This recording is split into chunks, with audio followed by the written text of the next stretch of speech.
Cartagonova, el germà petit del miniestadi, està ultimant tots els detalls perquè aquesta nit sigui una autèntica festa.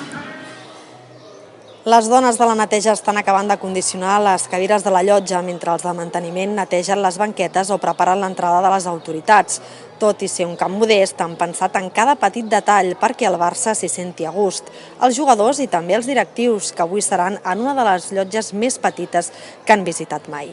El túnel de vestidors, la sortida al terreny de joc, el passadís interior, la sala de premsa habilitada dins un gimnàs o la zona mixta en un vestíbul mostra la modèstia d'un club que es desviu perquè avui tot sigui perfecte. Hi haurà banderoles per la rebuda de l'equip i moltes ganes de rebre el Barça. Ho faran prop de 15.000 persones que avui viuen les hores prèvies com nosaltres vivim un partit de Champions.